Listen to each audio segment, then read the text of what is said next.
свят технологиите все повече променят начина на живот на населението и все повече водят до ограничаване на физическата активност, което влияе негативно на здравословното състояние в дългосрочен аспект. Това важи най-вече за младите хора.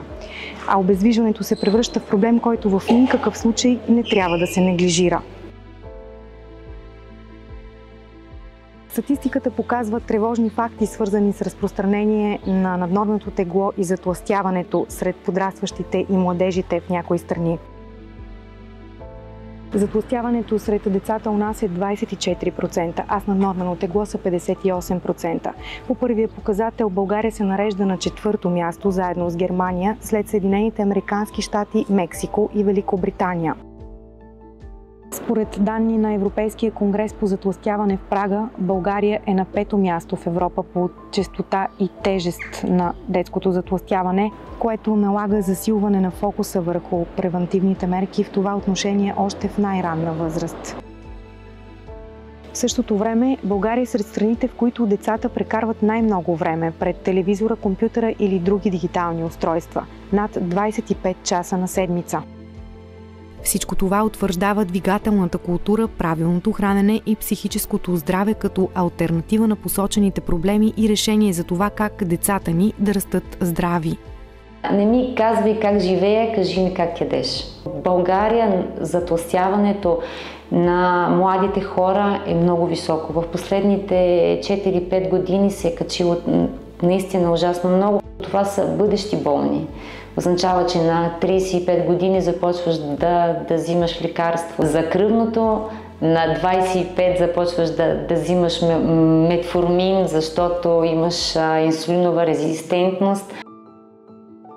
Здравословното хранене е равно на разнообразно хранене. Няма абсолютно нищо, което да вреди, ако веднъж е ядено. Много е важно да няма монотонна диета, в която се яде само едно единствено нещо, защото си мисли, че това е добре за здравето и всичко друго вреди. Факта, че веднъж се яде пица, не е проблем. Излизаш с приятели, хубаво е човек да се отпусне и да си хапне нещо, което обича. Не може пицата или хамбургера да е редовната диета. По думите на доктор Младенова, здравословната диета е тази, с която си набавяме необходимите микро- и макронутриенти, хранителните вещества, които осигуряват на тялото ни това, от което се нуждае, за да функционира правилно. Микроелементите са тези, които са съдържани в различните храни. Значи всичките витамини, сали, минерали, от които организма има голяма нужда, но трябва задължително да ги приема в точното количество. Тоест, ако ни липсват, имаме проблеми. Ако вземеме много, пак имаме проблеми. Затова са микро. Микро е свързано не само с факта на количеството, но и на факта, че са съдържани в тези макроелементи, които са протеините, захарите, мазнините. Говорейки за микро и макроелементи, процента на това, което е нашата диета и разликата между тези елементи е много важна, защото захарите, както са познати, нали, в нормалния език, трябва да са между 50 и 55%, максимално 60% от нашата диета, което е повече от половината на това, което ние ядеме. И мазнините и протеините са много по-малко. И протеините са направени като процент от това, което е теглото на човек. Нашия телесен орган, който отговаря за психичната дейност, е нашия мозък. Като отделен орган той има нужда от енергия, както всяка една част от нашето тяло. Храната, която приемаме като аминокиселини, микроелементи, витамини, минерали, антиоксиданти и така нататък, имат съществено значение за тези функции на мозъка. Когато има дисбаланс и храната, която приемаме, не зарежда мозъка ни с енергия, това със сигурност дава отражение и на начина, по който функционираме в ежедневието си. Трябва да обърнем внимание на протеин, на въглехидрат, на мазнини, трябва да е разнообразно. Когато имаме достатъчно приети минерали, тогава нямаме проблеми с ставите, с костите, връзките са ни здрави. При децата наднорменото тегло, освен че забавя движенията, започва да товари самия ставен механизъм, самия хрущял. Самата течност вътре в ставата, тя е под по-голямо налягане. Когато при децата това наднормено тегло се гради от ранна детска възраст до голям, ставите започват по-бързо да се износват. Виждал съм ултразвук на става на 16 годишно дете с наднормено тегло. Беше по-зле от 80 годишна баба. Нездравословните храни, като пици, бургери и дюнери, са лесно и бързо решение, но те носят сериозни последици след себе си, ако се превърнат в ежедневие. Те са висококалорични, но не ни нахранват, при което оставаме още по-гладни. Или пък се нахранваме на момента, обаче пика на захарта, когато слезе, сме още по-гладни от преди, което предизвиква консумиране на повече калории. Колкото повече качваш килограми, толкова повече мазнини се съдържат в организма. И мазнината е един орган свой, който в момента, в който мине 1%, започва да произвежда повече хормони, които отиват на нивото на стомаха и събуждат апетита. Защото този орган иска да се самозащити и да остане такъв какъвто е, така че кара организма да яде много повече. Родителите имат най-голямата вина за това как едно дете яде, защото те са тези, които дават примери. Зависимостта от храната е често срещан проблем и когато той води до затлъстяване и наднормено тегло, особено при децата, се превръща в чувствителна тема.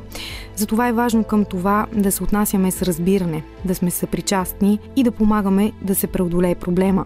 За него не трябва да се мълчи. Адекватни реакции към различните се изграждат най-напред в семейството и след това и в училище. Важни са разговорите с децата. Когато развием в едно дете солидарност и емпатия, това помага за неговата социализация и за това то да приеме различията в другия. Първите стъпки в уроците за толерантност се предават с личния пример. Изключително важна е ролята на семейството, даже по-важно от тази на училището, въпреки че грижата за изграждането на децата като личности и изграждането на различен тип умения, които ще им трябват в живота, е на цялото общество. Родителите действително трябва да поемат по-голяма отговорност в развитието на подобен тип умения като толерантност. Но ако трябва да бъдем малко по-конкретни, спрямо толерантността, меките умения и социалните такива, по какъв начин се развиват в училище, действително не е много лесно, защото учителите имат нужда от обучение. По какъв начин трябва да се развиват тези умения. В много училища всъщност няма училищен психолог, но пък ние имаме щастието да имаме такъв човек. Той изключително много помага на учителите, на класните ръководители, на децата. Ролята, разбира се, на учителя е изключително важна, но тя се допълва много добре с ролята на психолога, когато трябва да се реферира относно определен тип поведение. Дори родителите понякога правят грешката да правят забележки на децата си с цел да ги мотивират с най-добри намерения да се хранят по-добре, за да могат и да изглеждат по-добре. Със сигурност това са неуместни начини да мотивираме децата си, да обърнат внимание на себе си. В училище децата имат такова неподправено поведение и могат да бъдат доста груби в това да етикетират, да показват когато не харесват нечие тяло, нечие поведение. Това, връщайки се пак на темата за една незряла, не съвсем завършена личност, още има голямо значение и може да резонира. Такъв е случаят, за който споделя и треньорът по модерен балет Елена Венелинова. Деца с наднормено тегло също са имали желание да дойдат в залата и да танцуват. И за съжаление много бързо са се отказвали, поради причината, че виждайки другите деца около себе си, че могат да изпълняват някои от упражненията, които са малко по-трудни, те не могат и просто сами си тръгват от залата. Неотменна роля има и физическата активност, която съчетана с правилната диета със сигурния път към здравословния живот. Знаем, че колкото са по-активни децата, колкото са по-здрави физически, толкова и не са податливи на контузии или на травми и на нещата, които им се случват в игрите или в живота. Идват деца с нарушена двигателна култура, идват деца с абнормално тегло и само след няколко месеца тренировки нещата са коренно различни. Това го виждат и другите, виждат го и родителите. Когато в училище не вървят нещата или примерно малко поспадне успеха и решава, че ще накажа детето с това да го спрат в тренировки.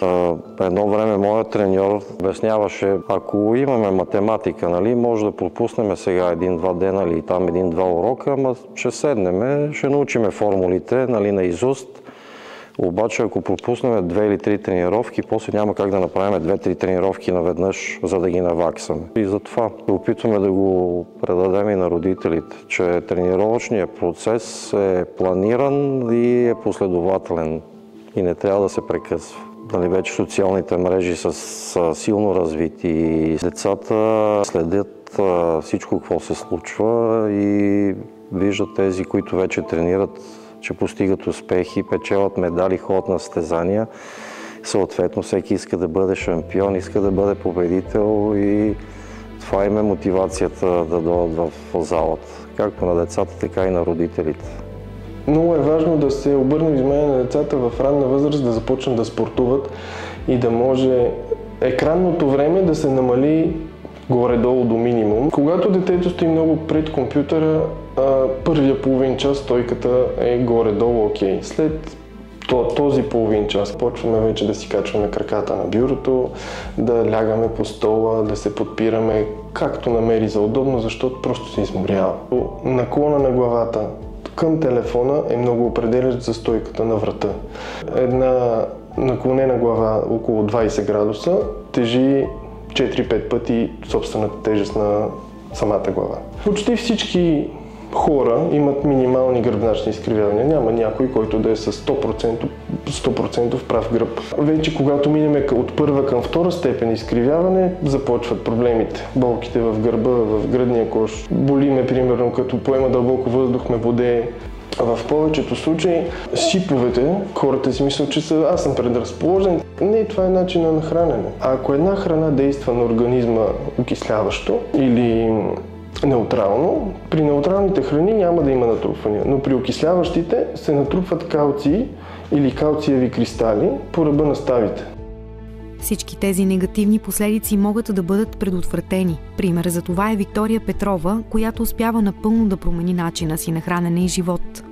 За да стигна до това ниво в моя живот, съм преминала през много трудности, много мъки и всичко започна от както бях дете. Бях доста пълничка, много ме обиждаха мои съученици и си намирах утеха в храната дълго време. Докато вече не пораснах, не започнах да се оглеждам в себе си, да виждам, че нещо не е окей. В момента съм около между 54-55 кг, варирам различно, но в най-пълният ми период съм стигала до 86-87, което това е много назад във времето и аз не съм била 1,70 м висока, била съм 1,60 м. Имала съм много пъти емоционално хранене назад във времето, тъпчила съм се определено, за мен ежедневието беше да ям. Когато говорим за емоционално хранене, първо най-важно нещо, което искам да подчертая е, че говорим за проблем тогава, когато имаме система, персистиращо поведение и когато сме склонни под емоция да си прихапваме някакви вредни храни, висококалорийни. Когато усетим това напрежение вътре в нас, е редно да планираме, да се задействаме около това какво се случва с мен, каква е нуждата ми в момента, какво трябва да планирам като действие и след това да предприема като действие, за да мога да изпитам удовлетворение и съответно тази емоция да се насити, напрежението да спадне и аз да почувствам удоволствието от това. Но важно е тук да се вгледаме или ако съм родител на такова дете, да си помисля защо аз или детето ми имаме такова отношение с храненето. Какво се случва в мен всъщност? Тогава е добре да се обърнем към специалист, с който да изследваме тези причинно-следствени връзки, да намерим къде са тези емоционални блокажи. Коя е тая емоционална храна и дупка, която имаме в себе си и се опитваме с такива метаудоволствия да запълваме.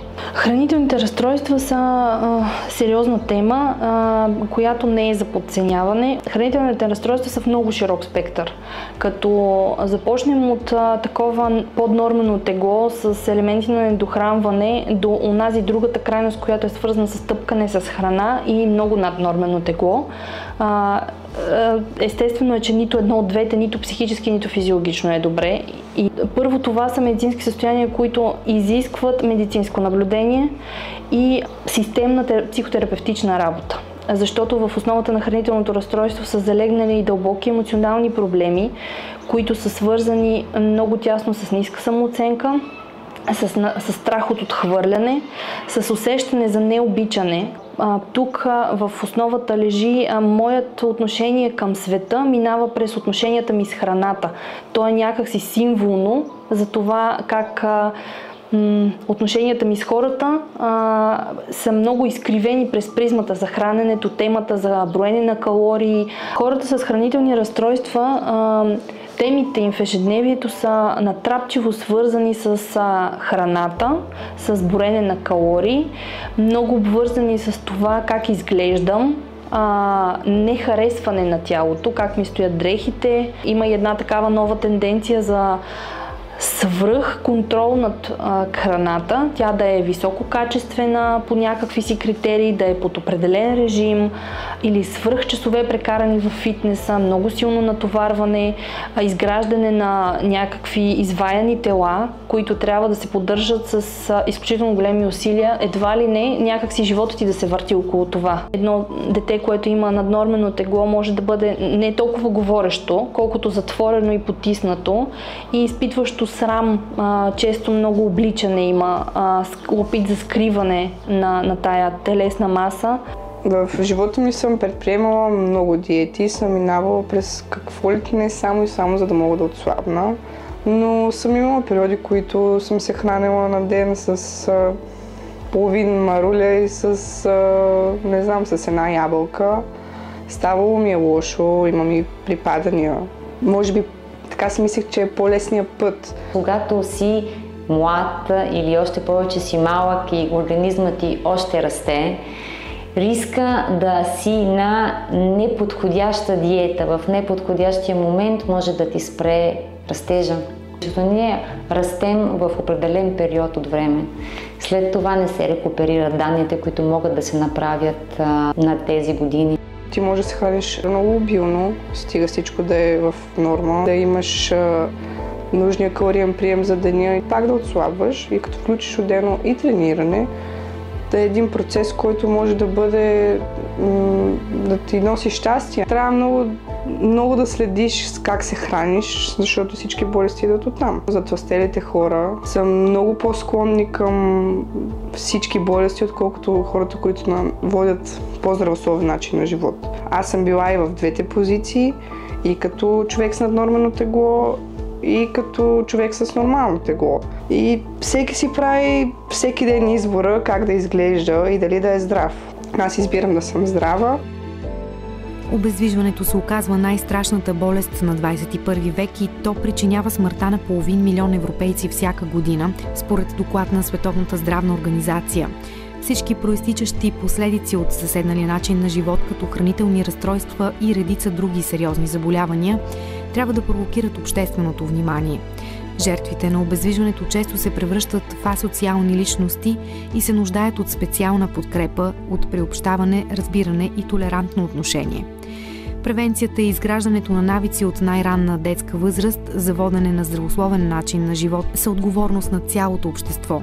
Реални резултати могат да бъдат постигнати с общите и целенасочени усилия на родители, учители, лекари, експерти в различни области, неправителствени организации, обществени и държавни институции. Здравословният начин на живот е реално постижим, въпреки че не можем да се откъснем изцяло от вредните фактори, но можем да променим изцяло средата, в която живеем и всеки ден да правим малки стъпки към постигането на тази цел.